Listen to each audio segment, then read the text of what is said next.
como también agradecidos con Daniel Marmolejo, con quien nos vamos a enlazar en unos minutos, y también nos vamos a enlazar en unos minutos con Guillermo Barradas, abogado de los cooperativistas de la Cruz Azul, quienes están en el ojo del huracán en estos momentos. Y es que, grábenos, don David, la Unidad de Inteligencia Financiera congeló las cuentas de Guillermo Billy Álvarez Cuevas y otros directivos de la cooperativa Cruz Azul debido a que son investigados por lavado de dinero y delincuencia organizada al realizar movimientos irregulares por 1,200 millones de pesos en varias naciones del mundo.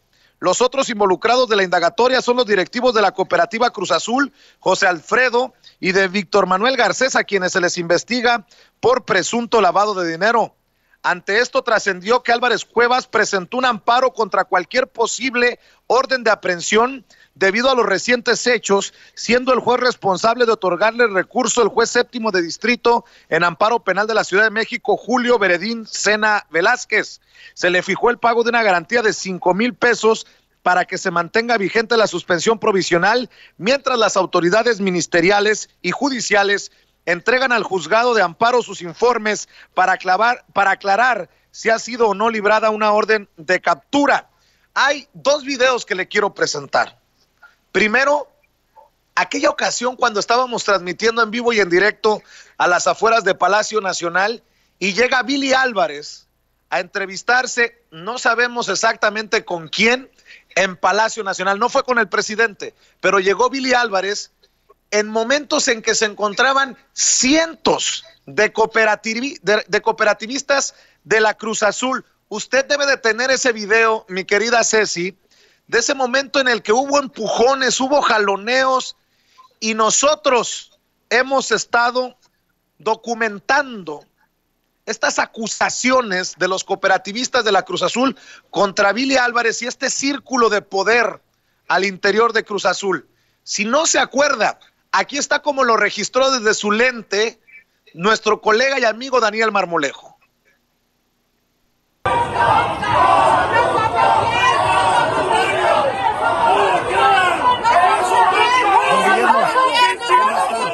¿Qué piensa de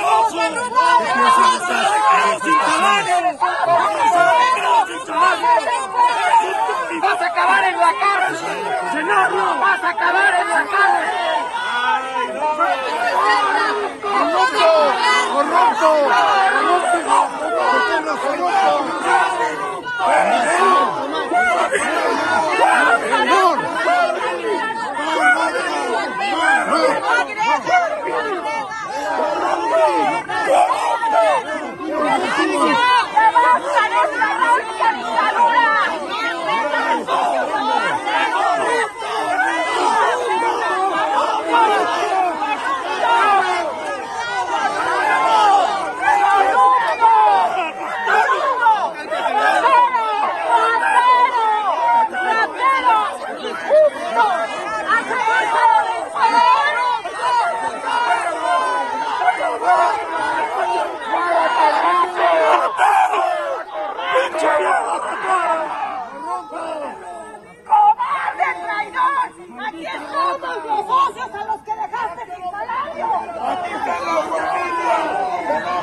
¡Inocente, corrupto!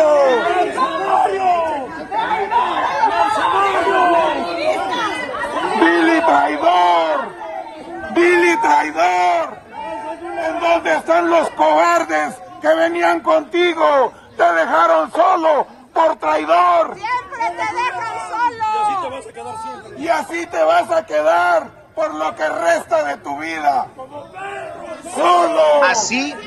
Así le protestaron a Billy Álvarez a su llegada a Palacio Nacional en aquel momento en que nosotros intentábamos entrevistarlo. Nunca pudimos o no hemos podido hasta el momento entrevistar a Guillermo Billy Álvarez, porque en medio de la rebambaramba, de la trifulca, Billy Álvarez hizo como que no oía mis preguntas.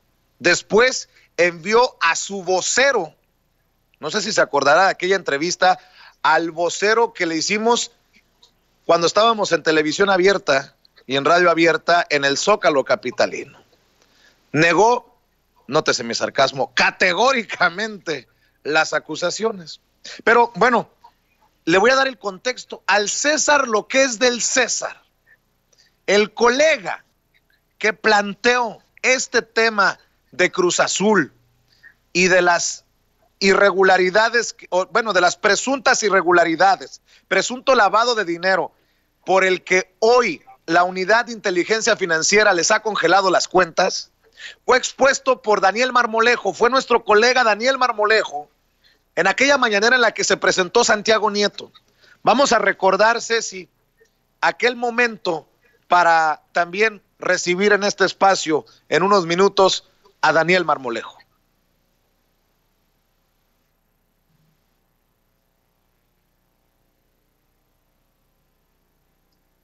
A ver si tenemos por ahí el video, el audio. ¿Para mí o para Santiago?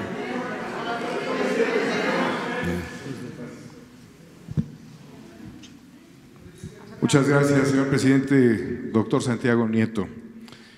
Esta es una situación compleja que se lo plantea a usted hace exactamente un año, que es una vinculación de diferentes fenómenos de corrupción entre desvíos de recursos de la economía social a espaldas de socios, que impacta en el fútbol, que tiene vínculos con los Panama Papers, que tiene vínculos con una empresa que se denomina ATAR 2715 y que se planteó también en perspectiva de todas las fiscalías y de la urgencia de dar una respuesta, porque es una fenomenología que implicaría 70,000 transacciones financieras, operaciones que ascenderían a los 5,381 millones de pesos de ingresos, con egresos de 5,940 millones, teniendo además de esta empresa, que parece un jacalito, aproximadamente a 5 empresas nodales en una investigación, y aquí lo hago con respeto a Código Magenta, que continúa este proceso de investigación.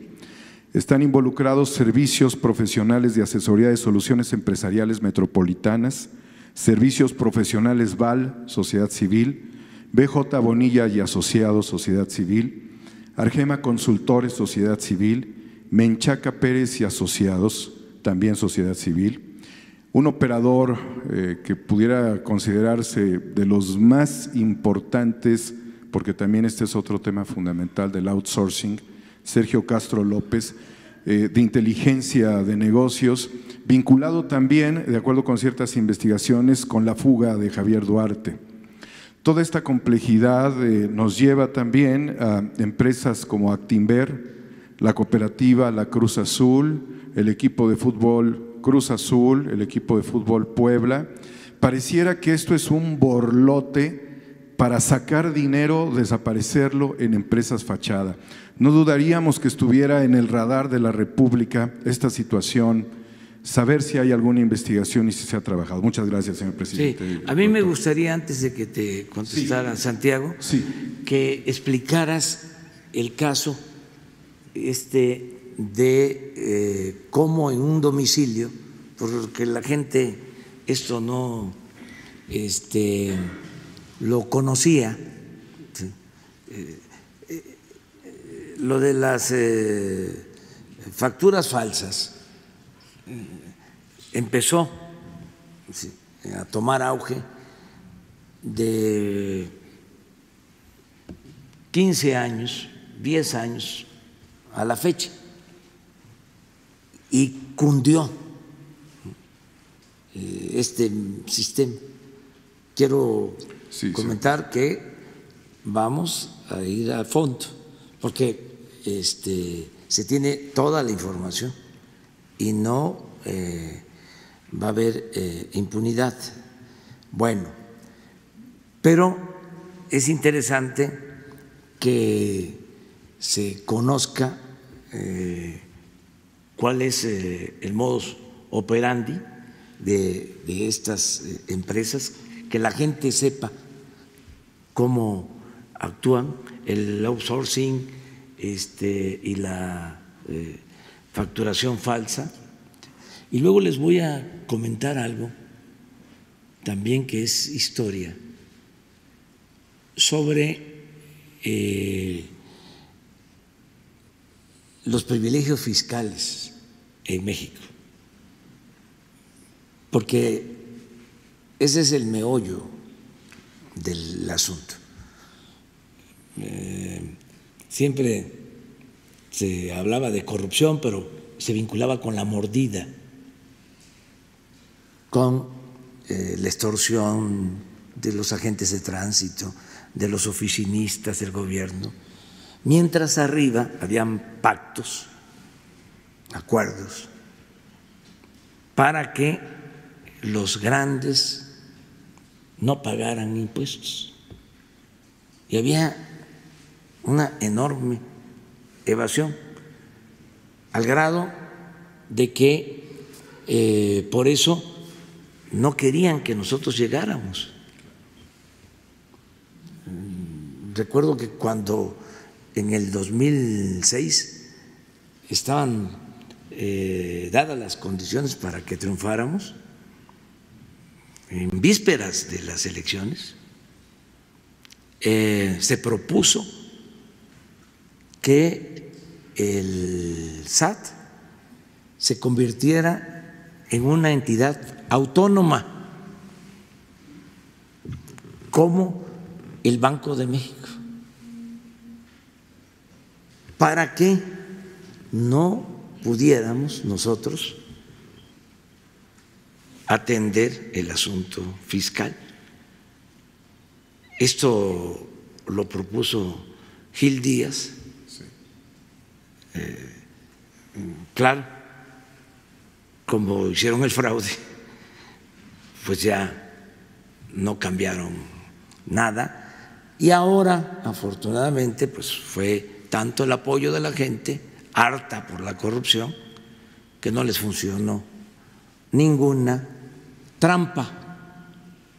Pero hay otra referencia a eso que es interesante que se conozca, si me lo permiten, porque sí, si no, no nos vamos a entender bien. O sea, en el 2006 el presidente de la Suprema Corte fue a Monterrey y tuvo una cena con un grupo de empresarios. Y le preguntaron en la cena, ¿cómo es Andrés Manuel? No, pues yo lo conozco porque fue jefe de gobierno, lo traté.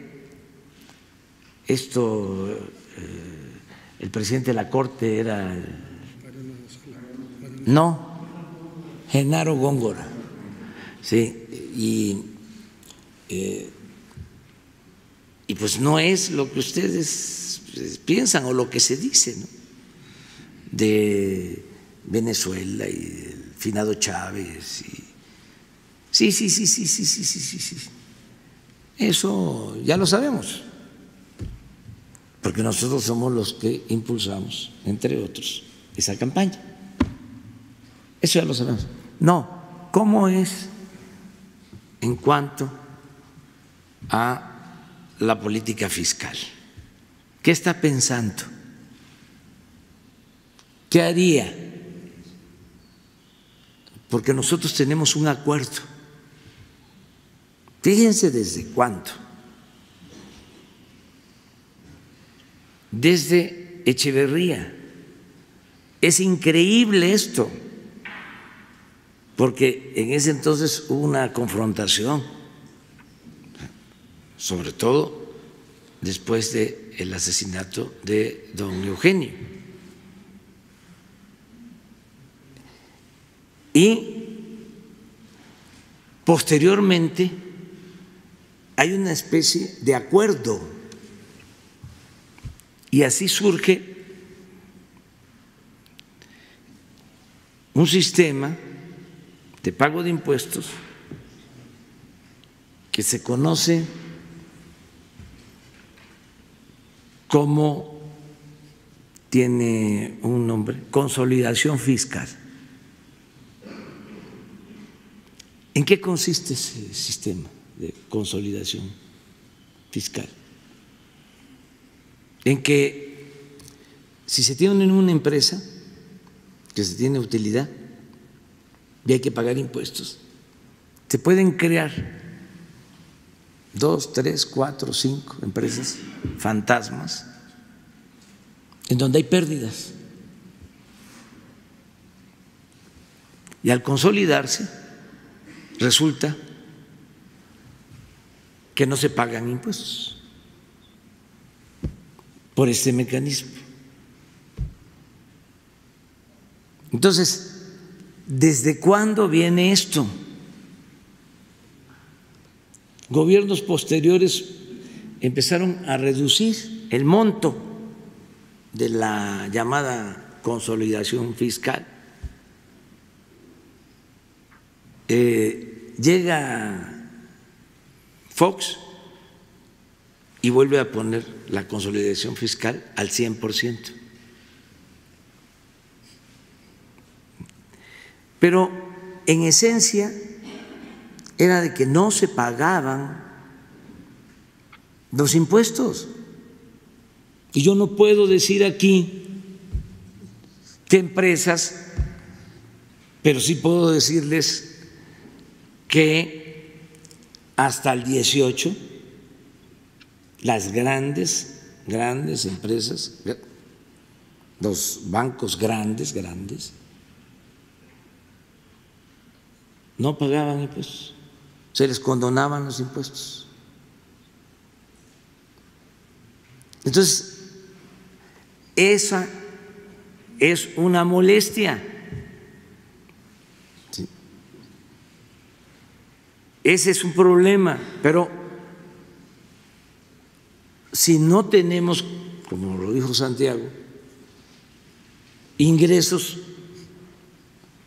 no solo es una injusticia que solo paguen impuestos los trabajadores del pueblo raso, los pequeños, medianos empresarios, pequeños, medianos comerciantes, y que los de mero arriba,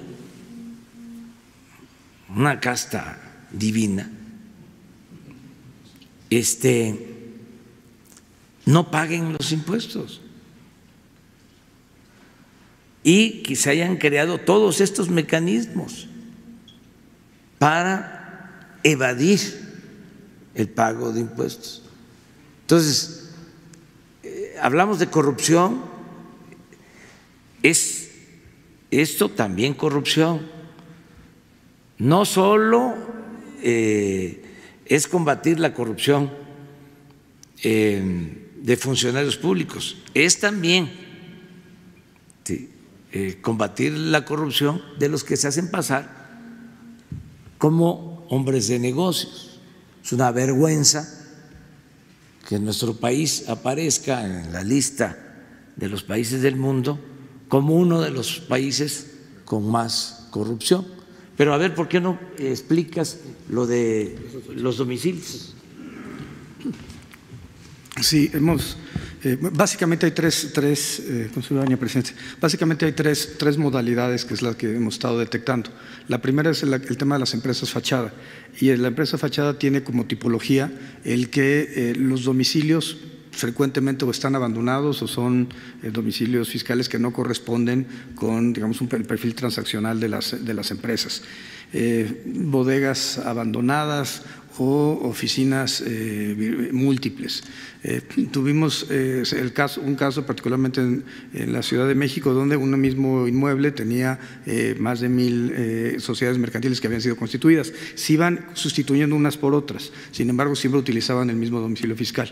También hemos tenido casos en donde un taller de serigrafía resultaba, que es León, Guanajuato, resultaba ser la empresa, digamos el domicilio de la empresa que estaba recibiendo 500 500 millones de pesos mensuales en efectivo para trasladar después a otra empresa concentradora y ahí enviar el dinero fuera del país, particularmente a China.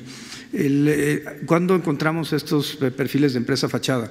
Cuando el perfil transaccional de sus accionistas pues no resulta compatible. A veces son personas muy jóvenes o personas de una edad ya muy avanzada, a veces perfiles que no corresponden. Un caso particular relacionado con Odebrecht, eran una empresa en Costa Rica constituida por un vendedor de seguros y un despachador de una gasolinera, ninguno de los dos con pasaporte, y esta empresa constituyó una cuenta bancaria en Panamá donde le transfirieron $1 millón. Evidentemente el despachador de gasolinera nunca se enteró que era dueño de estos $1 millón que había sido depositado en Panamá. Entonces el problema con las empresas fachada es competencia desleal para el empresariado mexicano porque finalmente están vinculadas con actos de corrupción, y segundo, que son el vehículo ideal que fue utilizado en la estafa maestra o la operación Zafiro para efectos de sacar recursos, llámese Sedesol, Pemex o de cualquier vía las universidades. El segundo modelo tendría que ver con la facturación apócrifa, las empresas que facturan o las empresas que deducen operaciones simuladas, los EFOS y los EDOS. Particularmente grave es el tema de los EFOS porque son aquellas empresas que en realidad no están produciendo nada. Lo que hacen es producir papel, entregar esta factura y simular operaciones para efecto que las empresas que deducen operaciones simuladas no paguen o pagan una menor cantidad de impuestos.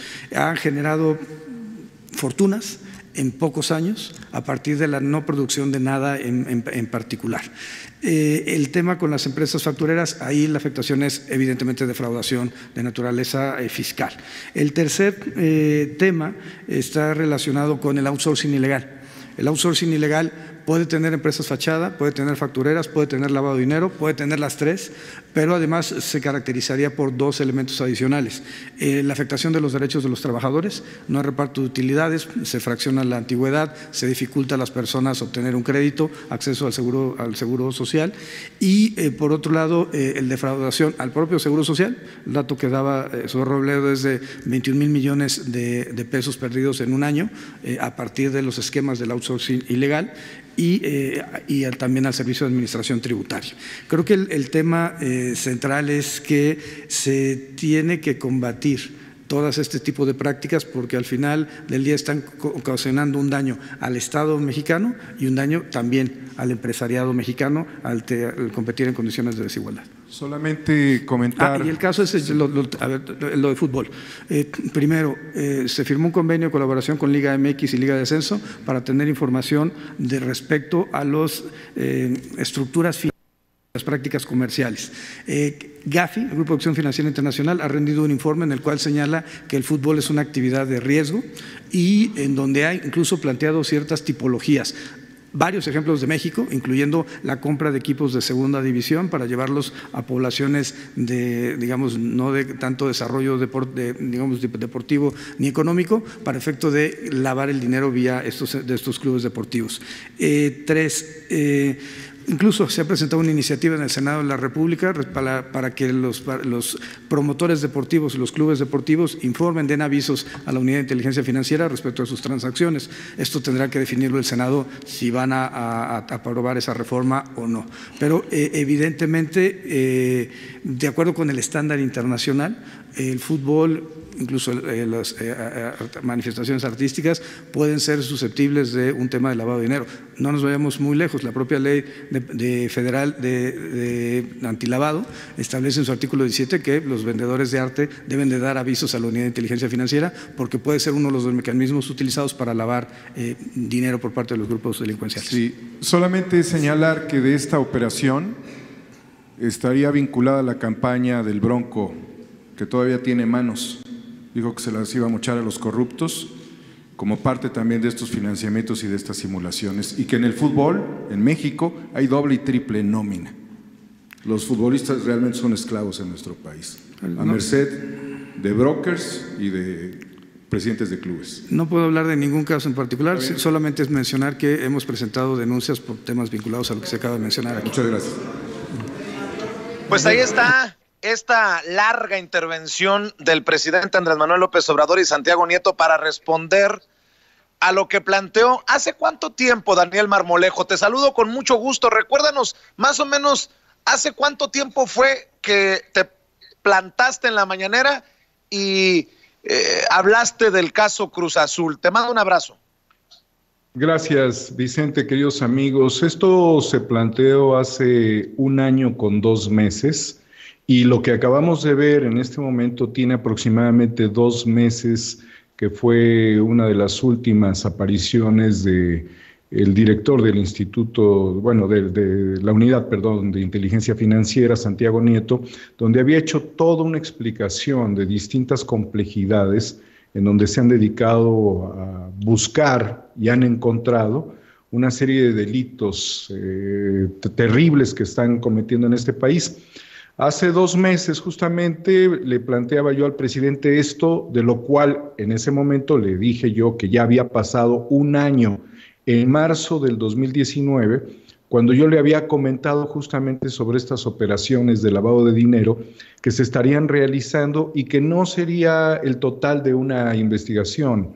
Hoy pareciera que todo esto es más complejo, pero también tiene características históricas. Recordemos que estamos hablando de una figura del orden empresarial, el cual tiene por nombre Guillermo Álvarez Cuevas, alias El Vili. El Vili, como se le conoce, forma parte de una cooperativa ocupando el puesto de director. Las cooperativas, para que lo entendamos, son negocios en donde se concilian positivamente los intereses comunes de los socios para constituir estas empresas de economía social y solidaria. El modelo cooperativo es el modelo más fraterno que existe dentro de la producción, dentro de la transformación.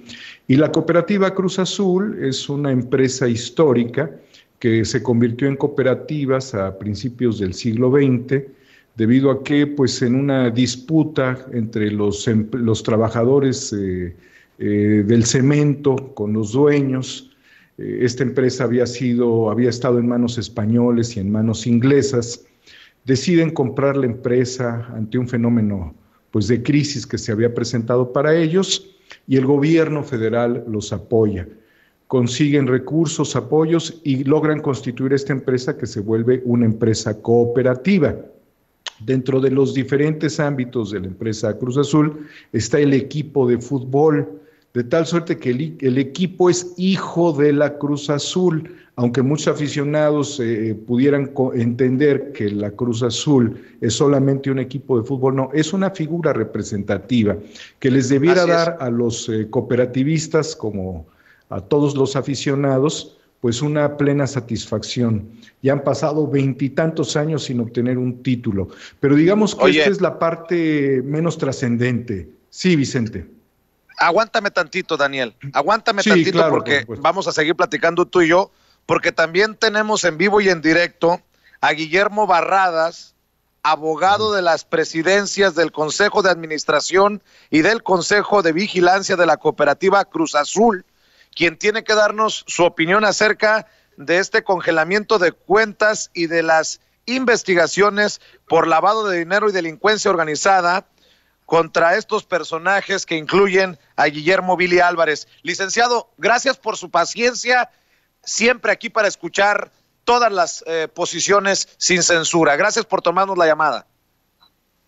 Vicente, Daniel, muy buenas tardes. Gracias por el espacio y un gran saludo a ti y a tu auditorio. Y al revés, muchas gracias por escucharnos y escuchar represento de alguna manera la voz de 600 cooperativistas que eligieron a precisamente estas presidencias del Consejo de Administración y del Consejo de Vigilancia, y quienes desde hace muchísimo tiempo han tratado de ser escuchados y han tratado de hacerse escuchar respecto de todos estos desvíos de recursos que han tratado y han podido investigar. Nos hace un gran antecedente, Daniel, respecto de la historia de las cooperativas en nuestro país. Esta es una verdadera cooperativa. es una cooperativa que es una forma de organización social de trabajo, como bien lo decías, Daniel, constituida pues para beneficio precisamente de todos y cada uno de los cooperativistas, que cada uno de ellos son dueños de esta cooperativa, como bien lo explicabas. A lo largo de más de una década de acusaciones contra la dirigencia de Cruz Azul, durante 32 años a cargo de Billy Álvarez y familia, es que hoy sin la ya con nuevo gobierno, con un gobierno que busca luchar contra la corrupción, donde con una fiscalía autónoma, con una unidad de inteligencia financiera que está haciendo un excelente trabajo, es que se inician acciones legales ya muy específicas. Hace unos meses se presenta una denuncia precisamente por lo que Daniel exponía en la mañanera, que es la utilización de estas empresas denominadas fantasma o fachadas. Precisamente se presenta una denuncia ante la Procuraduría General de Justicia de la Ciudad de México por la utilización de 51 facturas firmadas y autorizadas directamente por el señor Guillermo Álvarez Cueva.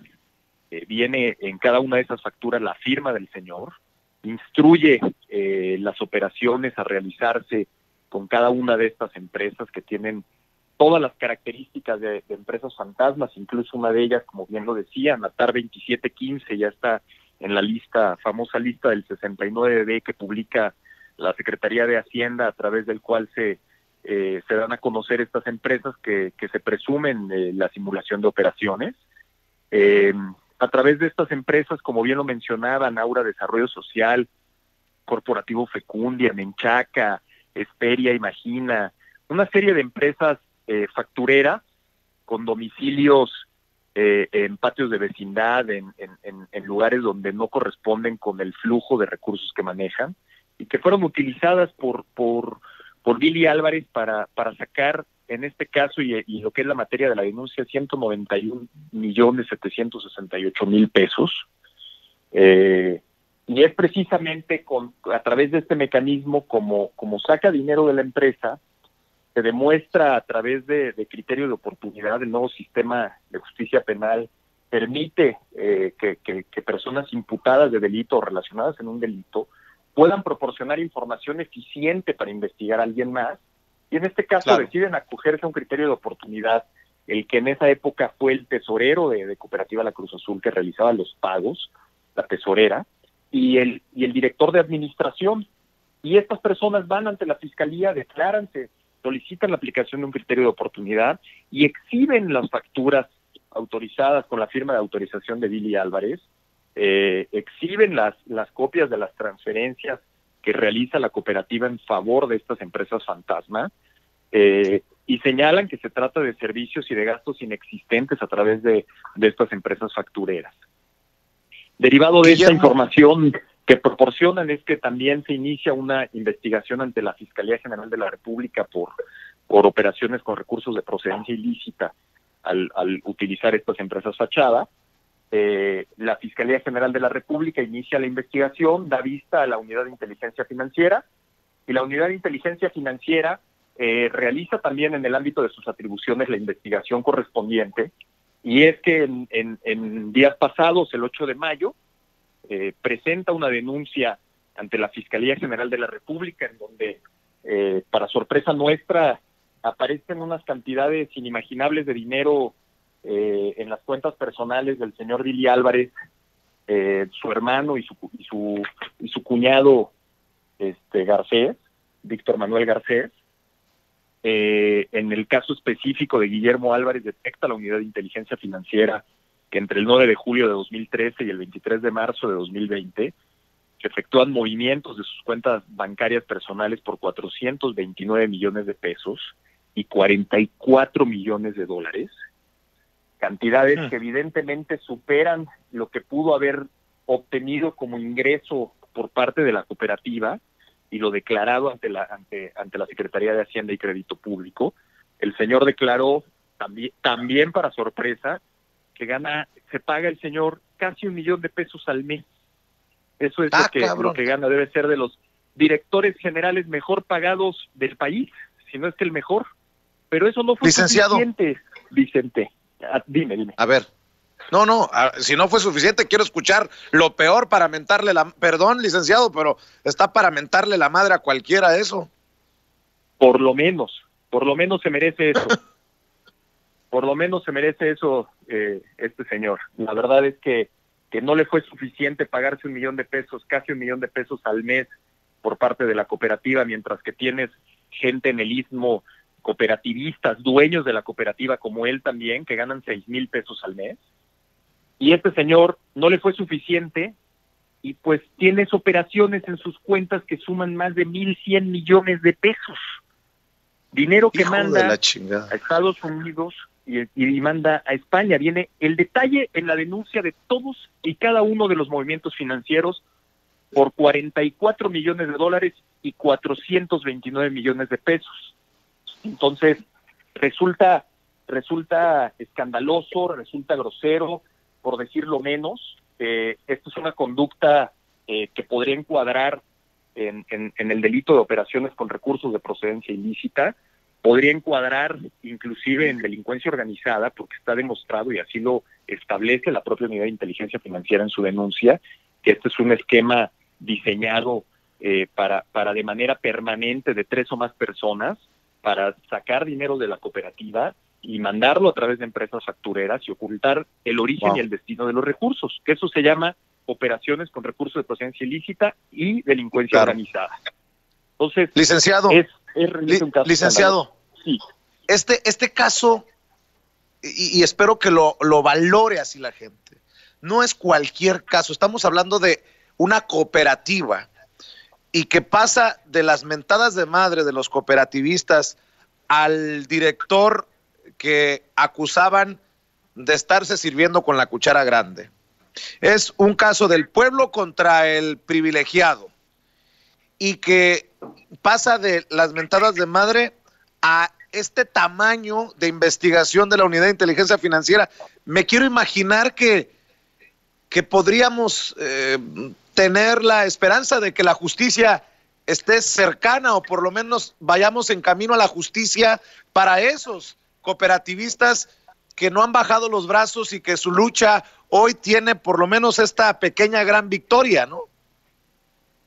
Es correcto. Esta es una pequeña victoria que esperaría que sea el comienzo del fin.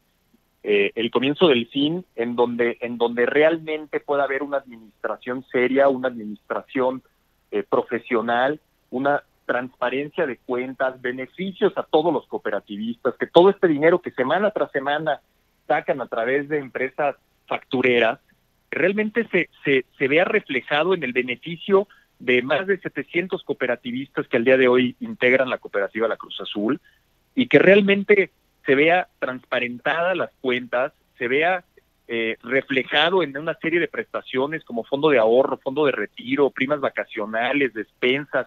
Es lo menos que se merece este ejemplo de cooperativismo tan antiguo que existe en nuestro país, y que yo sí confío en que en esta administración a cargo de una fiscalía autónoma que hemos visto que ha dado resultados en muchos casos escandalosos, y a través de la Unidad de Inteligencia Financiera hoy sí logremos concretar que se haga justicia y que la fiscalía procure la justicia y los juzgados puedan administrarla correctamente para llegar al fin de que Billy termine y se haga a un lado y deje de estar saqueando la cooperativa.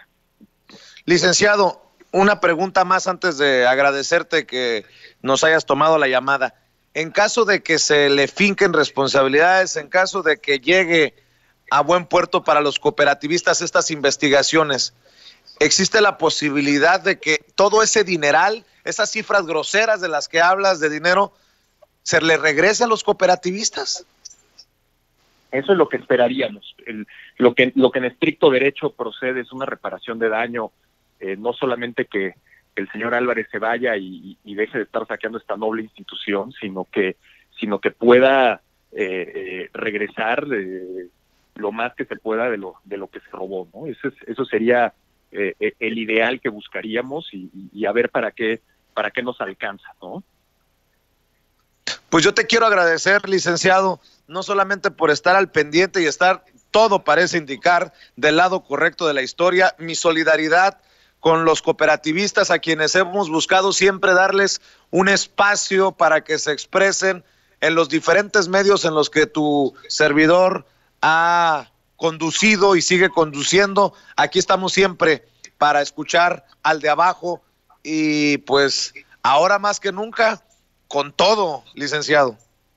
Les agradezco mucho, Vicente, Daniel, el espacio y el que estén pendientes de este tipo de situaciones para ayudar a los más necesitados y que termine esta corrupción empresarial.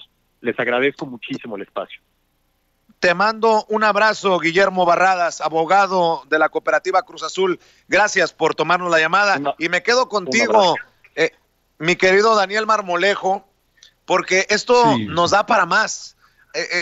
No solamente es lo grosero de lo que nos está diciendo el abogado con las cifras, es también algo que se tiene que hablar, el poder de los periodistas independientes. Yo, y no porque seas mi amigo, te reconozco, creo que es de admirarse tu constancia en el tema, plantearlo en la mañanera y de esta manera también confirmar que estamos del lado correcto de la historia. A mí me da mucho orgullo decir que en muchas ocasiones entrevistamos a los cooperativistas de la Cruz Azul. Me da mucho orgullo saber que estábamos del lado correcto de la historia entre los empujones y las mentadas de madre ahí a las afueras de Palacio Nacional. Esto es el poder de los medios y de los periodistas independientes, porque de otra manera pues esperamos a que Ciro Gómez Leiva o que Joaquín López Dóriga haga la investigación para exponer y exhibir a Billy Álvarez.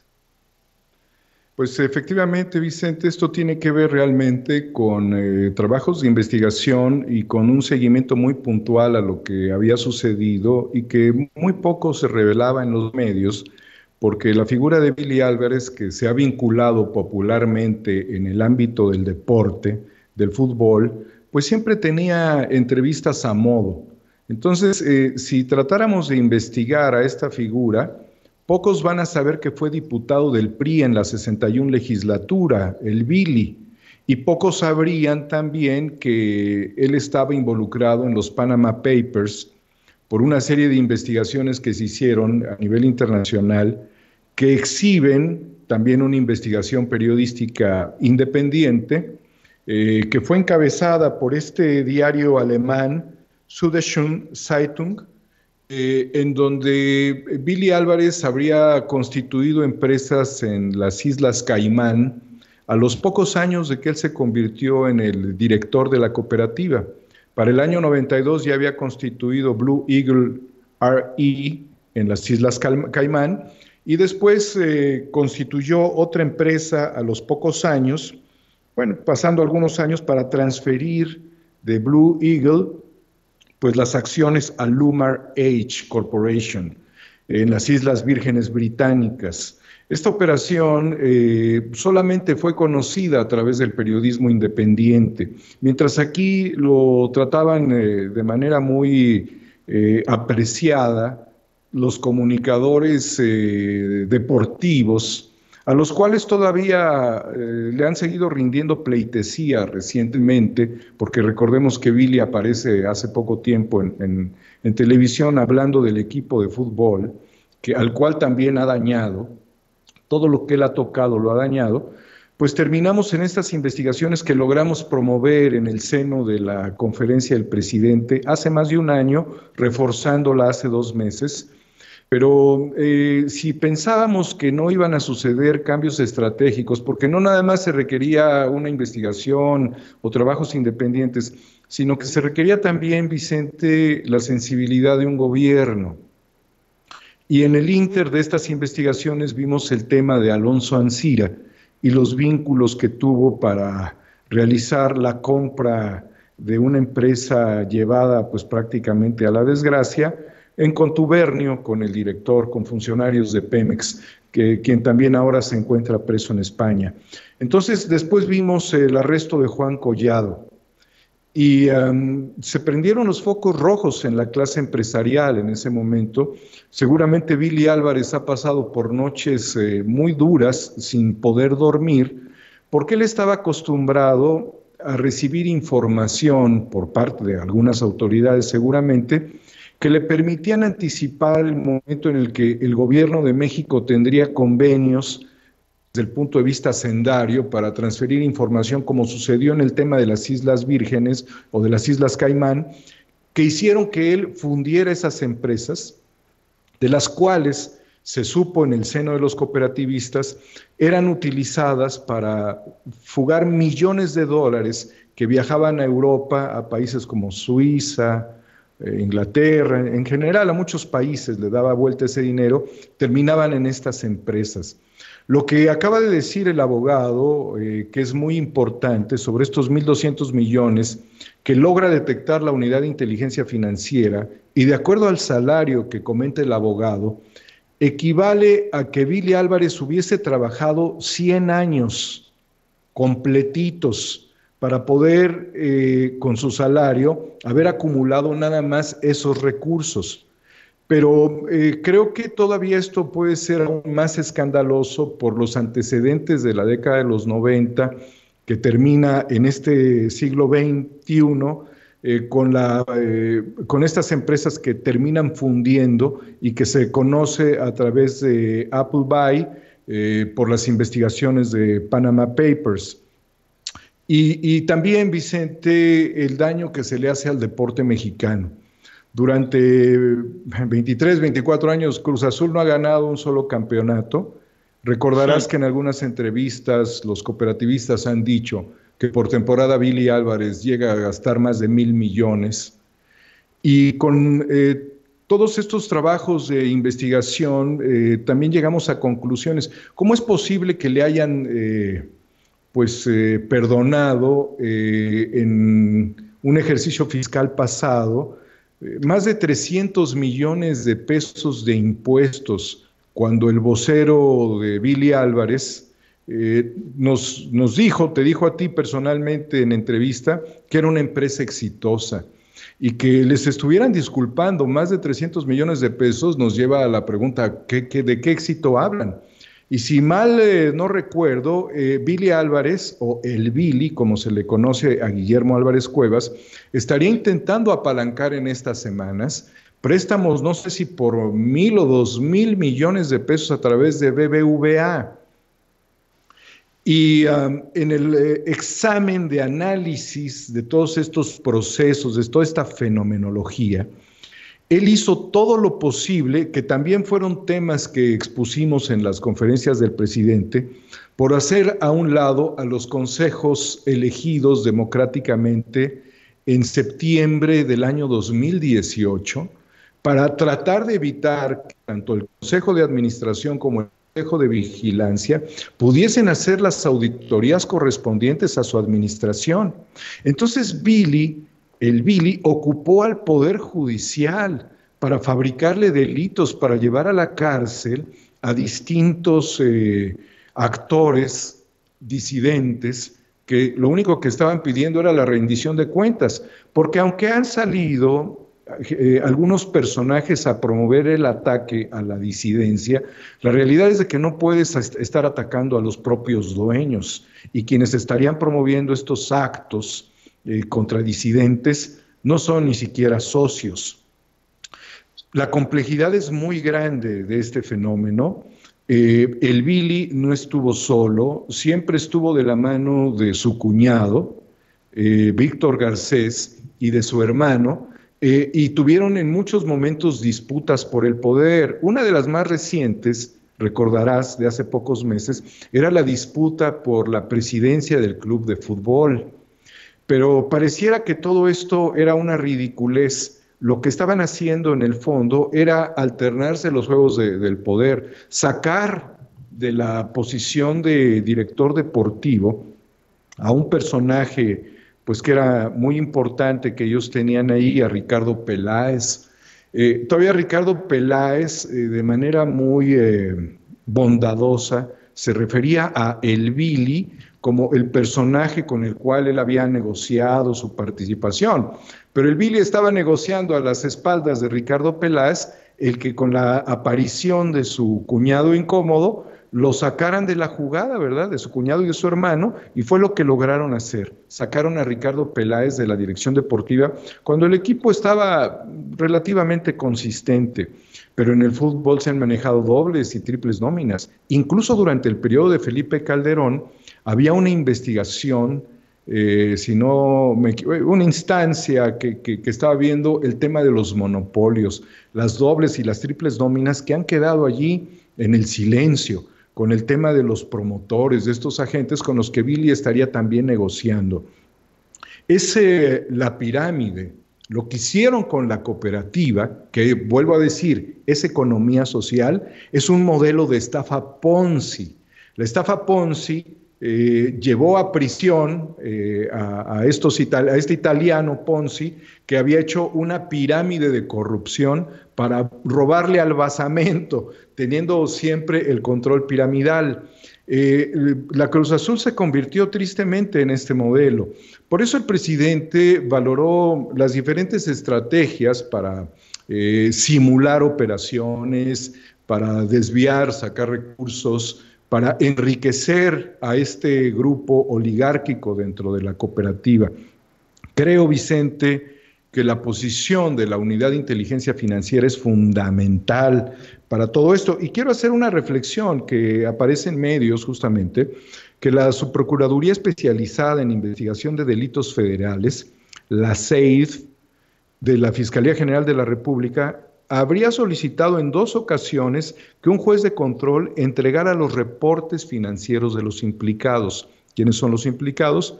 Guillermo Álvarez Cuevas, alias el Billy, Alfredo Álvarez Cuevas, el hermano, y el cuñado Víctor Garcés. Sin embargo, ante los constantes fracasos de la SEIF, el proceso fue turnado a la Subprocuraduría Especializada en Investigación de Delincuencia Organizada, SEIDO, facultados legalmente para indagar este tipo de delitos y dar parte a la Unidad de Inteligencia Financiera. O sea, de lo que estamos hablando es de un proceso de estructuras orgánicas investigadoras, de las cuales se tuvo que llegar a este nivel porque realmente estaban negados a entregar información. Y bueno, por esto se giró una orden de inmovilización de los recursos, pero se espera que sea decretada en los próximos días esta inmovilización. Mientras tanto, lo que hay es un bloqueo de recursos. Hay un intento de azuzar a los cooperativistas respecto a su nómina. Yo creo que todas estas cosas pueden solucionarse en la medida en la que haya un deslinde de responsabilidades y entonces sí, Vicente, puedan los consejos, tanto el de administración como el de vigilancia, ocupar sus posiciones. Ocupar las posiciones significa tomar la administración, el control administrativo. Desde hace varios años ha quedado demostrado que no existe en una cooperativa de producción como es la Cruz Azul la figura de director general, o sea, es una figura inventada. Por eso, poniendo mucha atención a lo que decía el abogado, Billy Álvarez es un usurpador de funciones. Imagínate BBVA prestándole 1,000 o 2,000 millones, no sé cuánto era la cifra monstruosa, a un sujeto que se ampara de una posición inexistente. Esto es una advertencia también desde el punto de vista financiero ante este intento de acción económica, ¿no? ¿Cómo ves tú, Definitivamente. Vicente? Porque le dimos un seguimiento, mostraste la pasarela trágica de Billy Álvarez hace muy pocos meses. Por redes sociales intentaron atacarnos, diciendo por ahí que habría alguna investigación o una denuncia por haber estado afuera de Palacio Nacional en la vía pública viendo esta escena, registrando y en el caso intentando consultar, preguntarle al Billy sobre la situación de la cooperativa. Verdaderamente circunstancial para los periodistas, pero no éramos los únicos. Creo que fue, y así quedó constatado, la pasarela más triste en la historia de un personaje afuera de Palacio Nacional. Recordaría yo a la princesa Salm, cuando de rodillas le pidió al presidente Juárez que perdonara a su esposo que estaba participando junto con Maximiliano de Habsburgo, y Juárez dijo no, aquí se va a aplicar la justicia porque lo que están cometiendo ellos es una violación a la soberanía. Eso en el caso histórico de un personaje que fue a aclamar por Maximiliano. Pues pocos elementos en la historia como esto realmente triste, y creo que queda el antecedente, incluso de tu parte, de haber pretendido que Guillermo Billy Álvarez expusiera, no a través de un vocero, sino de su propia voz, la situación que se vivía, ¿no? Pues muy triste para ellos, pero hay que dejar claro algo. Esto, por la vía de la justicia, tarde que temprano iba a suceder. O sea, nada más era cuestión de tiempo. Y también de algo muy importante, Vicente, fundamental, es la voluntad de las autoridades. Definitivamente, definitivamente. Sin esa voluntad no estuviéramos hablando de esto, mi querido Daniel Marmolejo, que ya era una deuda desde hace mucho tiempo para los cooperativistas de la Cruz Azul. Te propongo que sigamos hablando de este tema el próximo lunes, que nos acompañas, como amablemente hemos acordado, aquí en Sin Censura, mi querido Daniel. Yo encantado, porque creo que es un tema muy importante. Hay que considerar nada más, Vicente, para cerrar esta conversación, que este proceso ha sido evaluado por la autoridad de manera técnica, no política. No es un tema que se deba politizar, es un tema técnico, y que finalmente, si algo puede ayudar después del COVID, es la industria cementera, la industria de la construcción y el sector de la economía social, es decir, las cooperativas, porque mientras México tenga más cooperativas, pero sin bilis, estaríamos en la posibilidad de darle un tránsito mejor al progreso del país ante la crisis económica que estamos viviendo a nivel planetario, querido Vicente. Así es, mi querido Daniel. Pues te mando un abrazo, al César lo que es del César, y en esta le pegaste al clavo. Mi querido Daniel Marmolejo, un abrazote. Hasta pronto, queridos amigos. No se pierdan Guerra Híbrida, que ahí vamos sobre Calderón también. Fuerte abrazo.